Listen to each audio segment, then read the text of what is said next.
TV camera மூலம் அறிந்த பாதுகாப்பு அதிகாரிகள் விமான நிலையத்தில் உள்ள வெடிகுண்டு நிபுணர்களுக்கு தகவல் அளித்தனர்.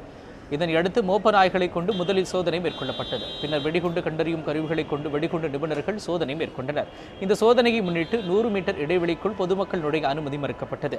வாகனங்கள் செல்லவும் தடை விதிக்கப்பட்டது. பாதுகாப்பு உடைமைகளை அணிந்தவாறு வெடிகுண்டு நிபுணர்கள் சோதனை நடத்தினர். சோதனையின் முடிவில் அவற்றில் வெடிகுண்டு எதுவும் இல்லை என்பது உறுதிப்படுத்தப்பட்டது. துணிகளும் சாக்லேட்டுகளுமே அவற்றில் இருந்ததை கண்ட பாதுகாப்பு அதிகாரிகள் மர்ம பையை விட்டு சென்றவர்கள் பற்றி விசாரணை நடத்தி வருகிறார்கள். இதனையடுத்து விமான நிலையத்தில் இயல்பு நிலை திரும்பியது. அந்த செக் பண்ண இடத்துல பார்த்தா கடைசியில் அந்த பெட்டிக்குள்ளே சாக்லேட்டும் துணியும் தான் இருந்துச்சு.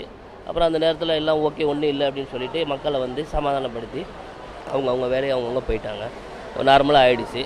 இருந்தாலும் இதை மாதிரி தவற விடாமல் அவங்கவுங்க பொட்டியை பத்திரமா வச்சுக்கிட்டாங்கன்னா இந்த பரபரப்பு, இந்த டென்ஷன், ஏர்போர்ட்டில் உள்ளவங்களுக்கு கொஞ்சம் கவலை இதெல்லாம் இல்லாமல் இருக்கும். சும்மா அசால்ட்டாக அங்கங்கே வச்சுட்டு போகிறதுனால மற்றவங்களுக்கு மிகப்பெரிய ஒரு பாதிப்பை ஏற்படுத்துது. பரபரப்பு பயம் உண்டாகுது. சில பேருக்கு வயதானவங்களும் வர்றாங்க. அதனால் வந்து வரக்கூடியவங்க வந்து ஆனால் எந்த அளவுக்கு செக்யூரிட்டியும் முயற்சி அளவுக்கு அவங்களும் டைட் பண்ண தான் செய்கிறாங்க. அதையும் மீறி சில பேர் அஜாக்கிரதையாக என்ன பண்ணிடுறாங்க, இந்த பொருளை வந்து வச்சுட்டு போயிடுறாங்க.